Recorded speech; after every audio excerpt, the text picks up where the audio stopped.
오늘은 너희가 먹을 것을 주라라고 하는 제목으로 말씀을 교독하겠습니다.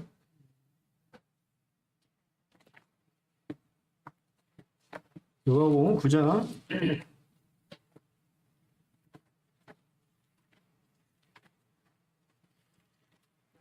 12절로 17절 교독해서 읽겠습니다.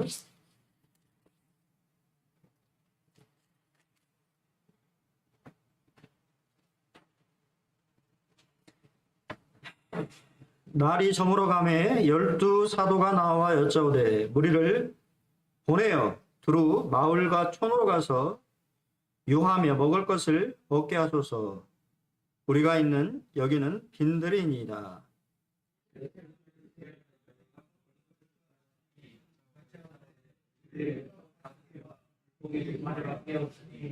이 모든 사람을 대하여 먹을 것을 하지 아니하고 이는 남자가 한 5,000명쯤 되밀어라. 제자들에게 이르시되 때를 지어 한 50명씩 앉히라 하시니 예수께서 떡 5개와 물고기 2마리를 가지사 하늘을 우러러 축사하시고 떼어 제자들에게 주어 무리에게 나누어 주게 하시니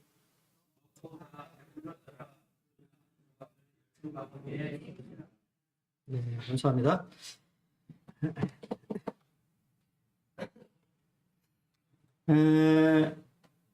우리가 이제 익히 잘 아는 본문입니다. 왜냐하면 오병이어의 사건은 사복음서 다 기록을 하고 있습니다. 그래서 복음서를 읽는 분들이라고 한다면 꼭 오병이어에 대한 이 사건을 접할 수밖에 없지요.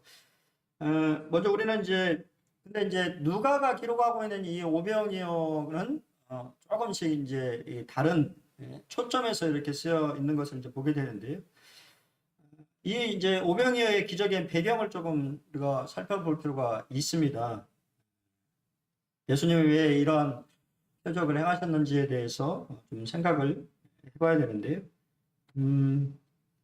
우리가 잘 아는 것처럼 누가복음 그 1절에서 제자들은 예수님이 하나님의 나라를 전하라고 하는 첫 전도여행을 떠나고 돌아오는 장면이 기록이 되어 있어요.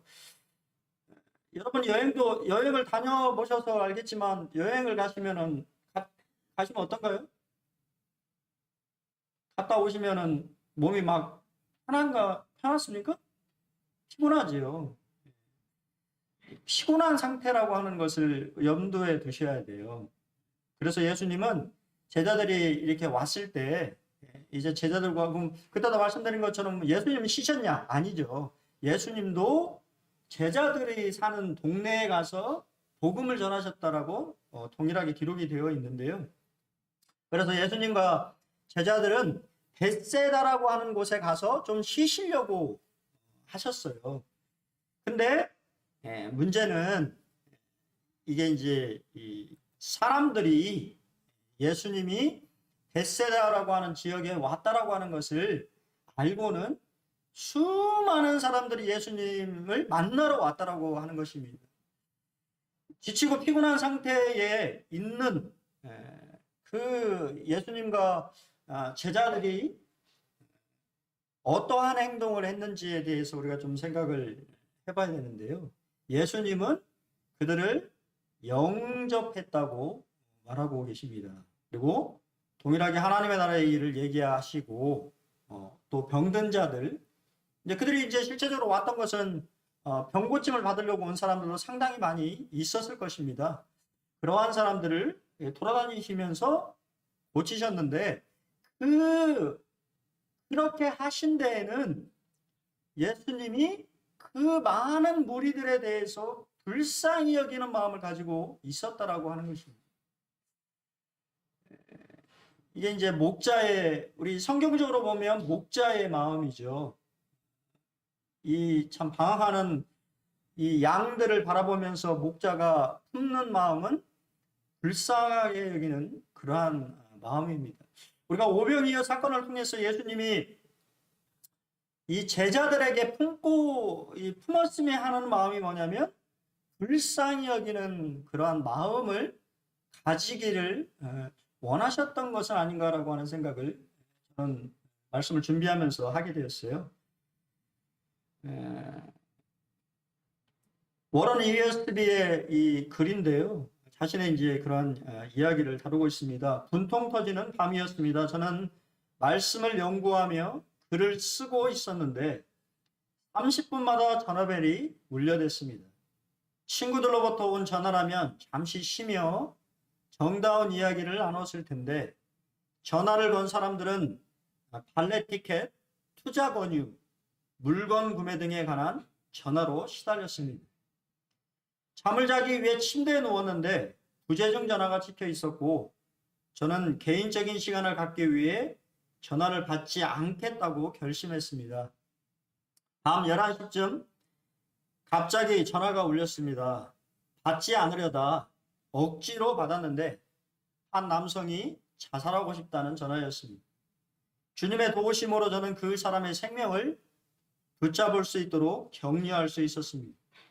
전화를 끊고 전화를 받은 것에 감사했습니다. 다시 잠자리에 돌아왔을 때 저는 주님을 생각했습니다. 그분도 이와 같이 바쁜 스케줄 가운데 계셨겠구나라는 생각이 들었습니다. 예수님께서는 어느 때라도 모든 종류의 사람들을 만나셨습니다. 그분을 만나러 온 사람을 내어 쫓으신 적이 없으셨습니다. 그분은 아마도 부재중 전화도 없으셨을 것입니다. 오늘 이 아까 이 말씀에 이 예수님은 피곤한 상태였다라고 하는 것을 여러분들이 기억하실 필요가 있어요. 오병이어의 사건들을 우리가 생각을 하면서 여러분들이 몸이 피곤하고 좀 쉬고 싶을 때 누군가 여러분의 이 휴식이나 여러분의 일을 방해했을 때 여러분은 어떠한 태도와 어떠한 마음으로 대하십니까?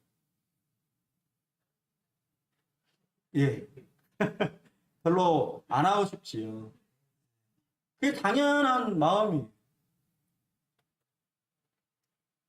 우리와 동일하게 특별할 것 없는 제자들의 모습이 우리의 모습과 동일하게 나타나 있어요. 짜증이 나는 것입니다. 그러니까 뭐라고 말하냐면 그냥 무리를 보내버리십시오.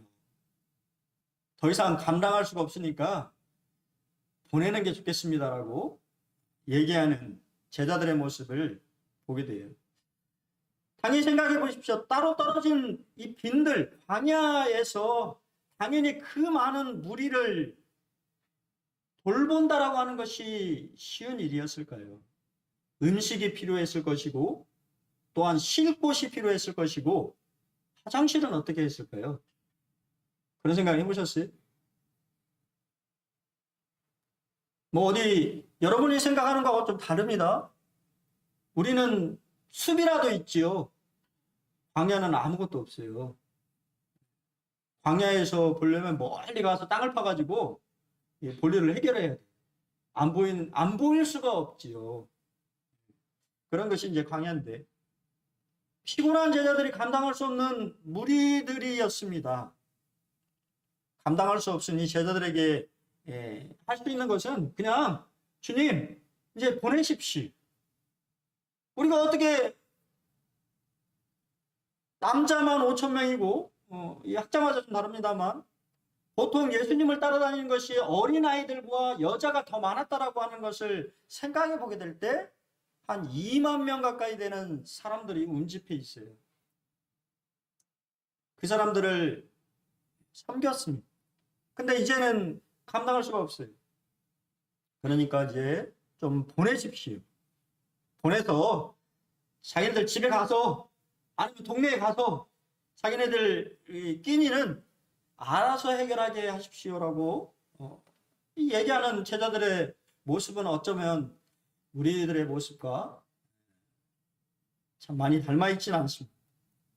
그러면 이때만 그랬을까요? 피곤하고 지쳤으니까 이때만 제자들은 그랬을까요? 아니에요. 제자들은 우리의 모습하고 너무도 잘 맞닿아 있어요. 아직 그들은 영적으로 충분하게 성숙되어 있지도 않고 믿음을 갖고 있지도 않은 사람들이었지. 일반적으로 그러한 사람들의 특징이 뭐냐면 문제를 해결하기보다는 회피하려고 하는 성향을 보입니다. 사람들이 아이들을 예수님이 이 머리를 만져주시며 이 축복해 주시는 것을 보면서 자기 아이들도 축복받고 싶은 마음에서 막 아이들을 데려오니까 제자들이 하는 행동은 오히려 꾸짖는 것이었어요. 예수님은 꾸짖으셨을까요? 아니요. 예수님은 그들을 영접하고 그들 아이들 하나하나의 머리를 만지시면서 축복해 주셨습니다. 마태복음에서 보면 한 여자가 예수님께 제발 좀 도와달라고 고래고래 소리를 치자 제자들의 한 행동은 제발 좀 보내십시오 라고 하고 문제를 회피하는 자기중심적인 그런 모습을 보이는 제자들의 모습이 어떻게 보면 우리 자신의 모습은 아닙니까? 나의 휴식이나 쉼을 방해하는 것들에 대해서 용납하지 못하고 그냥 회피해버리고 싶은 그런 모습, 우리 자신의 모습들은 아닌가라는 생각을 하게 됩니다. 야고보서에서도 동일하게 그러한 말씀을 하고 있죠. 만일 형제나 자매가 헐벗고 일용할 양식이 없는데 너희 중에 누구든지 그에게 이르되 평안히 가라, 덥게 하라, 배부르게 하라 하며 그 몸에 쓸 것을 주지 아니하면 무슨 유익이 있으리요. 이와 같이 행함이 없는 믿음은 그 자체가 죽은 것이니라. 말로 하는 것은 의미가 없다라고 하는 것입니다. 믿음에는 행함이 따라야 된다라고 하는 것을 의미하는 것이지요. 오병이어의 표적은 우리가 요한복음에서 표적이라고 하고 우리가 이제 일반적으로는 기적이죠. 도대체 누구를 위한 기적이었을까요? 당연히 배고픈 사람들을 먹이시는 이 배고픈 사람들을 위한 기적이었죠. 하지만 여러분 누가복음에서의 초점은 무리들보다는 오히려 제자들에게 초점이 맞춰져 있어요. 9장에서 모든 이 사건의 흐름은 예수님이 제자들에게 더 관심을 가지고 있다라고 하는 것을 의미하고 있습니다. 너희가 먹을 것을 주라고 말씀하시는 것이 주님의 음성입니다. 여러분 생각을 해보세요. 로마서 4장 17절에 보면 예수님이 이 하나님에 대해서 어떻게 얘기하시냐면 죽은 자를 살리시며 없는 것을 있는 것으로 부리시는 이라고 설명하고 있어요. 그게 무슨 말입니까? 무에서 유를 창조하실 수 있는 분이라는 거예요. 그렇기 때문에 그분이 창조주이십니다. 그분이 하나님이셔요. 사람은 무엇인가가 있어야 문제를 해결하잖아요. 하지만 하나님은 없는 것에서 있는 것으로 만드시는 분이십니다. 그것이 정의예요. 그렇기 때문에 그분이 하나님이신 것입니다. 근데 그 하나님이 모세처럼 하늘에서 그냥 만나를 명하시면 막 떨어질 텐데 빵이 막 떨어질 거 아닙니까? 물고기를 원하시면 아마 그 베세다 갈릴리에 있는 물고기가 막 뛰어와서 뭐 그렇게 하진 않으셨습니다만 그러지 않았겠어요? 그렇게 할 수 있는 분인데 왜 굳이 이 오병이어의 기적에서 제자들에게 먹을 것을 너희가 주라고 말씀하셨을까요? 왜냐하면 그것이 제자들을 위한 표적이었기 때문입니다. 여러분을 위한 기적이었다 그 말입니다. 그것을 우리가 기억하고 이 말씀을 보실 필요가 있다고 하는 것입니다. 여러분, 하나님은 여러분을 하나님의 동역자들로 부르셨어요. 얼마나 놀랍습니까? 혼자 하실 수 있는 분인데 혼자 안 하시고 여러분들의 도움이 필요하다고 말씀하시고 여러분들의 손을 필요하다고 말씀하신다 그 말입니다. 예수님은 하나님 나라의 복음 전파를 위해서 보잘것없는 우리들을 사용하기를 원하신다는 점을 말씀해 주시기 위해서 이 오병이어라고 하는 사건을 사용하고 계시다라고 하는 것입니다. 첫째, 예수님은 피곤하고 감정적으로 녹초가 된 제자들을 사용하셨어요. 어느 분들은 이렇게 얘기하죠. 내가 좀 시간이 나면 주님을 섬기겠습니다. 내가 형편이 좀 나아지면 주님을 섬기겠습니다. 그럴까요?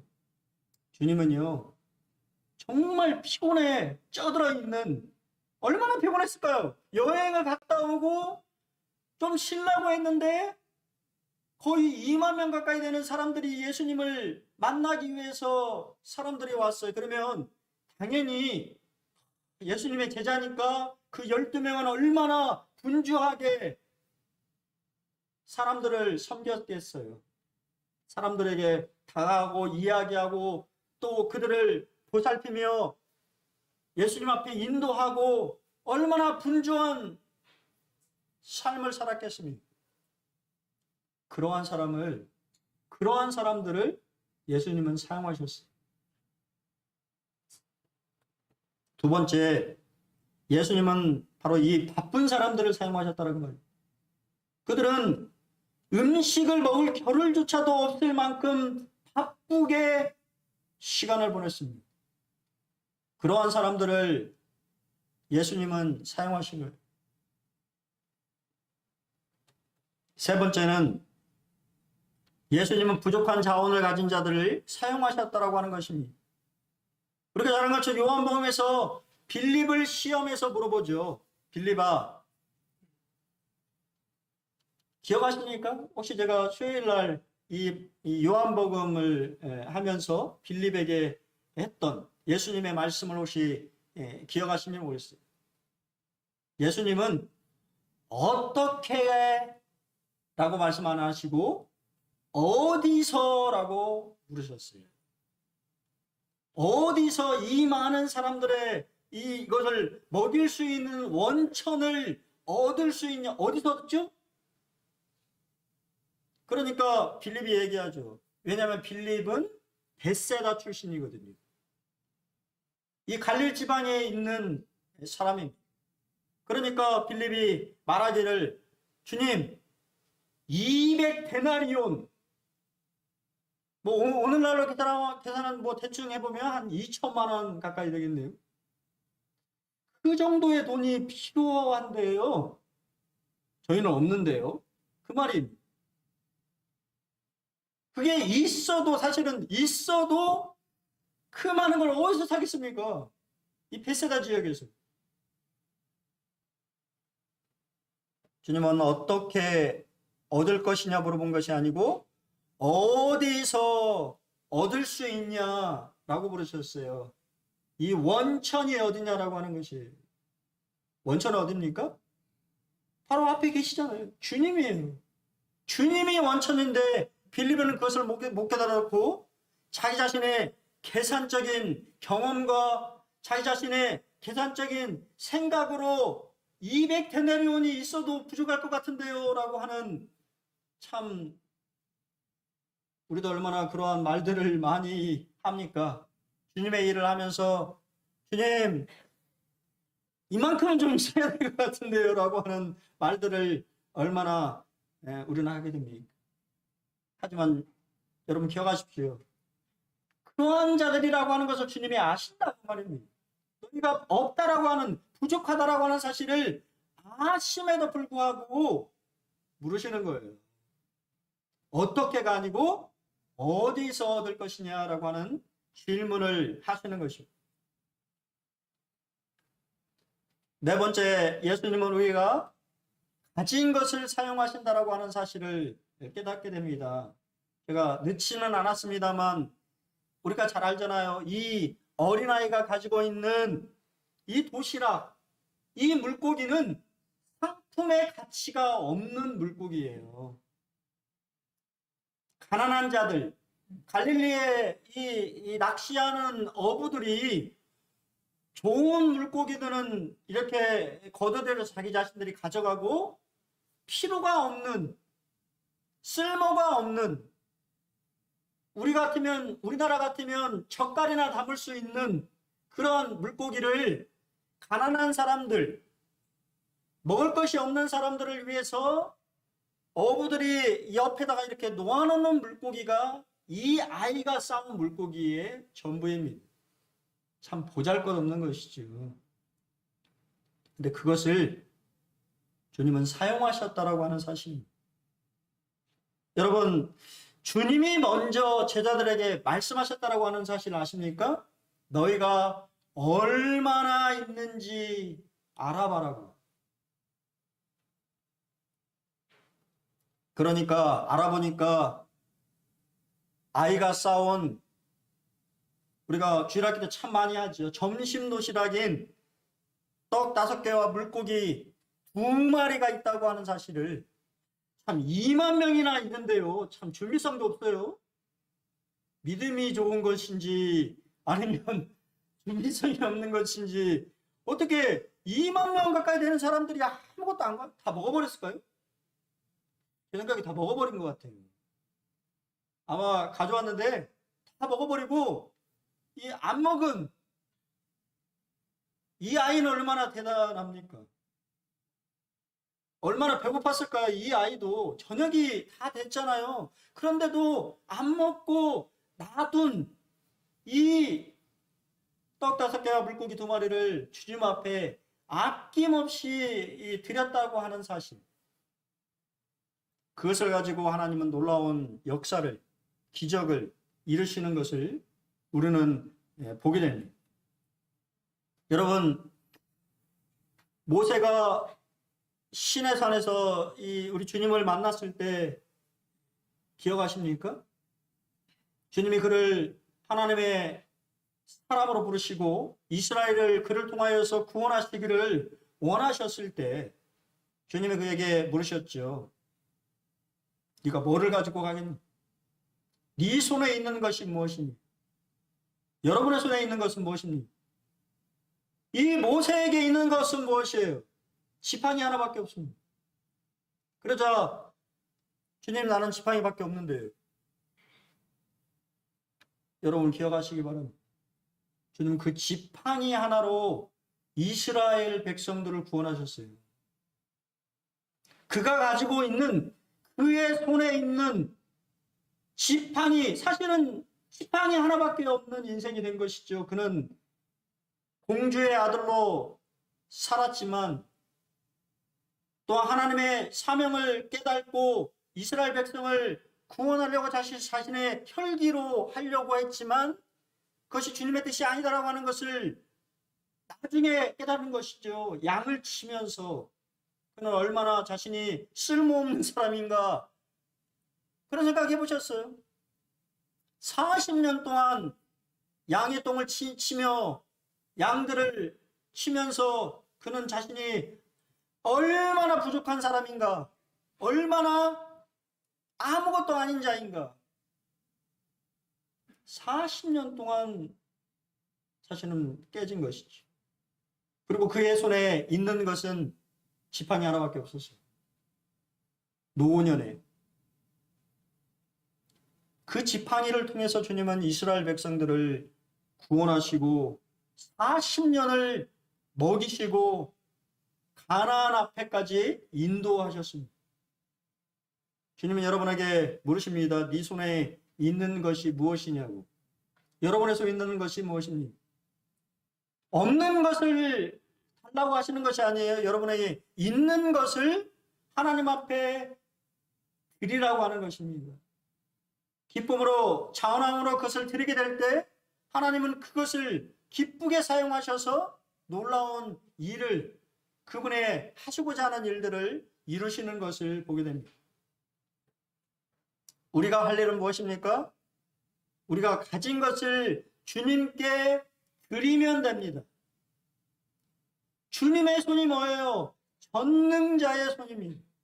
여러분이 가지고 있는 시간, 여러분이 가지고 있는 체력, 여러분이 가지고 있는 재능이나 은사, 그것을 누구에게? 전능자에게 드리기만 하면 주님은 그것을 사용하셔서 오병이어의 기적을 일으키신 것처럼 여러분의 삶에서 하나님의 놀라운 기적과 역사를 이루시는 것입니다. 중요한 것은 내가 그것을 이기고자 하는 마음이 있냐라고 하는 것이죠.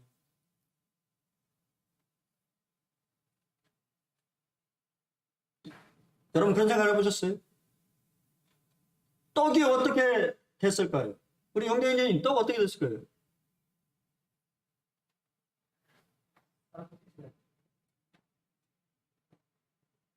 예수님의 손에서 떡이 배가 되는 것이에요. 찢어질 때마다 계속 찢어지는 것이죠. 이해가 되십니까? 그것을 보는 사람은 누구예요? 군중들이었을까요? 천만의 말씀이에요. 제자들밖에 못 봤습니다. 떡이 부풀어지는 이 놀라운 광경이 12명의 제자들만 아마 봤을 거예요. 우리는 이 떡들이, 이 물고기가 어디서 왔는지 정확히 알지 못했을 것입니다. 그 기적의 현장에 여러분을 부르시는 거예요. 여러분의 것을 드리기를 원하시는 것입니다. 우리의 주님의 손은 능력이 있습니다. 죽은 뼈가 살아나겠습니까? 하나님께서 살아나라 말씀하시면 살아납니다. 그것이 바로 에스겔서의 말씀이죠. 강팍한 영혼이 구원을 받겠습니까? 하나님께서 구원하시면 구원받는 것입니다. 타락한 영혼이 회개하겠습니까? 하나님께서 하시면 변화되는 것입니다. 중요한 것은 그들의 영혼이, 그들이 바로 이 전능자의 손에 붙들리느냐라고 하는 것입니다. 주님의 손에 붙들리게 되면 놀라운 기적의 역사가 일어나는 것이지요. 믿음으로 주님은 여러분의 있는 것들을 드리기를 원하시는 것이요. 우리의 사명은 간단합니다. 뭐죠? 너희가 먹을 것을 주라고 하는 거예요. 여러분이 먹을 것을 주라고 하는 것입니다. 우리의 사명은 중요합니다. 너희가 먹을 것을 주라고 하는 것이 영적인 이 세상에서 하나님의 이 놀라운 이 말씀을 나눠줄 사람이 여러분밖에 없다라고 하는 것입니다. 그렇기 때문에 중요한 것이에요. 제가 먹고 마시는 것을 말씀하고 있지 않다라고 하는 것을 아시지요? 지금 이 무리들은 인류를 다 대표하고 있는 거예요. 인류 사람들은 다 영적으로 배고파 있습니다. 갈급해 있어요. 그것을 줄 수 있는 사람은 우리라고 하는 것입니다. 주님은 여러분에게 너희가 먹을 것을 주라고 말씀하십니다. 우리의 사명은 즐겁습니다. 왜냐하면 우리를 통해서 영혼이 거듭나고 하나님 앞에 나오는 모습을 보게 될 때 얼마나 기쁩니까? 교회가 힘이 있고 기쁠 수 있는 것은요, 사람들이 구원받는 모습을 보게 될 때, 그들이 나도 예수 믿게 됐다고, 나도 구원받았다고 고백하는 그러한 장면들을 보게 될 때 우리 마음에 얼마나 기쁨이 있습니까? 그러한 기쁨으로 여러분을 초청하시는 거예요.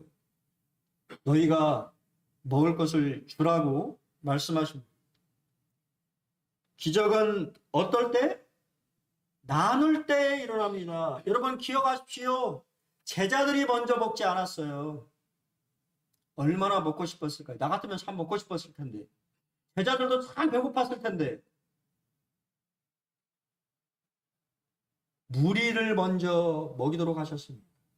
근데요, 여러분 기억하십시오. 우리가 잘 알잖아요. 예수님은 제자들을 몫을 더 챙겨주셨어요. 그렇지요? 12 광줄이나 더 얻었잖아요. 먹고 남은 것이 12 광줄이나 더 남았다고. 그건 누구를 위한 것일까요? 제자들을 위한 것이지요.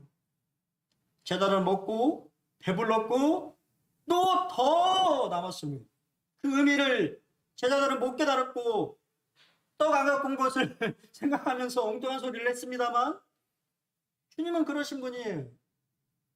그렇게 수고하고 애쓴 제자들에게 더 주시기를 원하시는 것이 주님의 마음인 것이지요.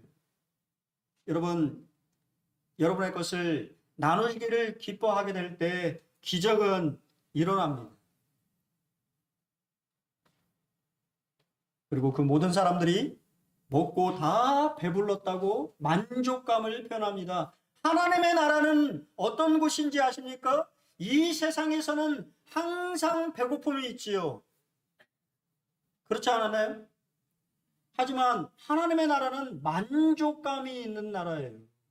이 세상에는 금이나 은이나 어떠한 것으로도 만족감이 없지만 하나님의 나라는 하나님이 주시는 놀라운 만족감이 있는 나라예요. 이 오병이어의 기적이 바로 이 하나님의 나라의 맛보기입니다. 사람들은 우리 주님이 행하신 그 놀라운 기적을 통해서 먹고 배부르며 만족했어요. 사람이 배 따뜻하고 만족하잖아요. 그렇게 됐다고 말입니다. 기적은 나눌 때 일어나는 것입니다. 여러분, 하나님 여러분을 그 기적에 참여하고 여러분이 하나님의 놀라운 그러한 기적을 확인하고 누리기를 원하시는 것이. 그렇기 때문에 모든 일들 가운데 제자들과 함께 하셨다 그 말이에요. 주님은 공급자이시지만 여러분들을 분배자로 부르셨다 그 말이에요. 하나님의 놀라운 은혜의 공급자들은 우리 공급자는 주님이시지만 그 은혜를 나누는 분배자들로 통로로 여러분들을 부르셨다 그 말입니다. 주님은 한참 후에 제자들에게 전도여행을 더 보내셨잖아요. 그리고 물어봅니다. 너희가 전도여행을 가면서 전대나 배낭과 신발도 없이 내가 너희들을 보냈는데 부족한 것이 있더냐? 그러자 그제서 제자들이 말하죠. 없었습니다. 주님이 공급하시고 주님이 함께 하시고 인도하셔서 주님이 보내신 그러한 사역에 내가 부족한 적이 없었습니다라고 고백하는 제자들의 고백이 여러분들의 고백이 되었으면 참 좋겠습니다. 우리의 인생 가운데 하나님이 함께 하시는 그러한 놀라운 사역에 여러감이 부족함이 없다라고 고백하는 그분의 공급하심과 함께 하심을 경험하게 되는, 요즘은 참 그런 것 같아요. 요즘은 성도들이 우리나라가 참 부해졌잖아요. 그러다 보니까 그런 경험을 할 겨를이 없는 것이 너무 부하니까. 우리 아이들도 마찬가지고.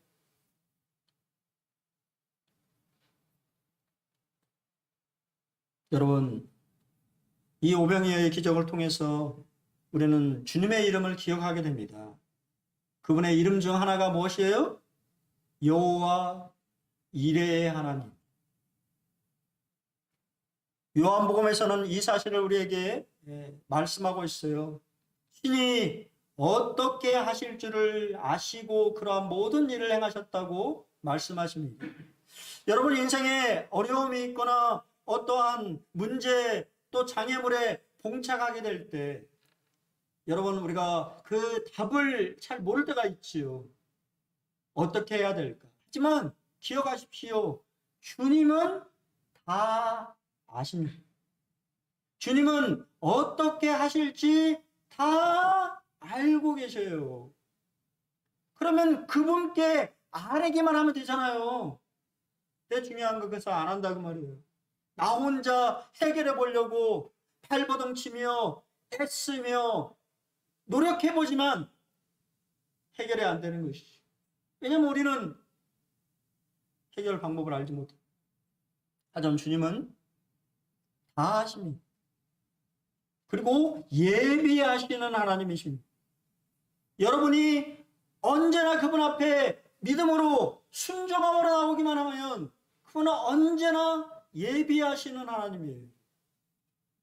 그것을 주시는 하나님. 우리의 필요를 채우시는 분이심을 믿으시기 바랍니다. 잠언 11장 24절에 흩어 구제하여도 더욱 부하게 되는 일이 있나니 가도히 아껴도 가난하게 될 뿐입니다. 여러분, 구제하는 일, 주님 앞에 주님이 뭐라고 말씀하셨어요? 너희가 내 것을 부어주는 것이라고 말씀하고 있어요. 여러분, 그것을 부어주십시오. 막 그냥 퍼주세요. 주님이 갚으신다고 약속하셨어요. 에베소서 3장 20절에 우리 가운데서 역사하시는 능력대로 우리가 구하는 거나 생각하는 모든 것에 더 넘치도록 능히 하실 이십니다. 여러분이 생각, 참 놀랍지 않습니까? 생각만 했는데 주님은 막 주실 때가 있어요. 그냥 잠깐 생각했는데 주님이 막 주시는 경우가 있어요. 여러분 그런 경험 있으십니까? 그렇게 주시는 분입니다. 생각만 했는데. 빌립보서 4장 19절에 나의 하나님이 그리스도 예수 안에서 영광 가운데 그 풍성한 대로 너희 모든 쓸 것을 채우시리라.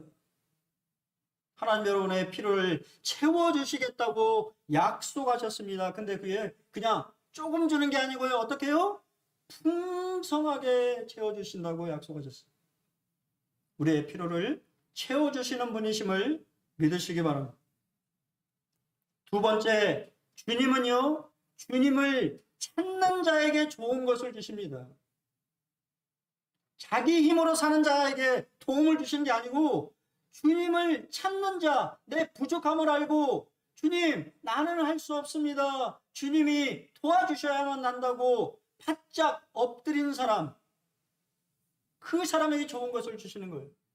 시편 34편 7절로 10절에 같이 한번 읽어볼까요? 우리 잘 아는 말씀입니다만 같이 한번 읽어보겠습니다. 시작. 여호와의 천사가 주를 경외하는 자를 둘러 진치고 그들을 건지시는도다. 너희는 여호와의 선하심을 맛보아 알지어다. 그에게 피하는 자는 복이 있도다. 너희 성도들아 여호와를 경외하라. 그를 경외하는 자에게는 부족함이 없도다. 젊은 사자는 궁핍하여 줄일지라도 여호와를 찾는 자는 모든 좋은 것에 부족함이 없으리로다. 여호와를 경외하는 자가 누굽니까? 여호와를 찾는 자입니다. 내가 부족한 것을 알고 주님, 주님밖에 나의 도움이 없습니다 라고 바짝 엎드리며 주님을 구하는 자가 경외하는 자예요. 그런 자에게 하나님은 좋은 것을 주시겠다고 약속하셨어요. 그렇잖아요. 부모가 자식에게 좋은 거 주고 싶지 나쁜 거 주고 싶은 부모가 어디 있겠습니까? 그게 하늘 아버지의 마음인 것입니다. 좋은 것을 주고자 하는. 마지막엔 주님을 의지하는 자, 그렇게 찾고 의지하는 자는요, 결국에는 뭐라고요? 부족함이 없다고 고백하는 신앙 고백을 하게 된다고 말해요. 그 많은 무리들을 배고파하던 그 무리들이 먹고 다 배불렀다고 성경은 말합니다. 하나님의 나라는 만족감이 있는 나라예요. 우리가 이 세상 가운데 이 세상의 것으로는 만족함이 없지만 우리 주님의 말씀과 주님을 의지함으로 이 인생 가운데 여러분 그래도 만족감이 조금이나마 느끼지 않습니까? 주님으로 인해서. 다윗은 고백하지요. 여호와는 나의 목자시니 내게 부족함이 없으리로다. 얼마나 놀라운 고백입니까? 주님의 공급하심을 경험한 자만이 이런 고백을 할 수 있는 것이지요. 주님, 나는 부족함이 없는 삶을 살았습니다. 시편 107편 9절에 그가 사모하는 영혼에게 만족을 주시며 줄인 영혼에게 좋은 것으로 채워주시미로다. 주님은 여러분들을 만족해 하시고 여러분의 삶을 채워주시기를 원하시는 좋으신 아버지인 것을 보게 됩니다. 여러분, 그 채운 것을 동일하게 누군가에게, 내 이웃, 배고파하고 갈증나는 내 이웃, 가족, 아직 그러한 하나님의 나라에 대해서 알지 못하는 그러한 사람들에게 여러분들이 나눠주기를 원하신다고 말해요. 너희가 먹을 것을 주라고 말씀하십니다. 먼저는 여러분이 하나님의 놀라운 이 하나님의 영적인 이 신령한 것들로 여러분들을 채우시고 그 만족감으로 그냥 만족해 살아가는 것이 아니라 배고파하는, 굶주려 있는 그러한 사람들에게 여러분들이 여러분의 가진 것들을 나눠줄 수 있는 그러한 명절이 되었으면 참 좋겠습니다. 이번에 고향에도 못 가시고 또 이렇게 하신 분도 많이 계시겠습니다만,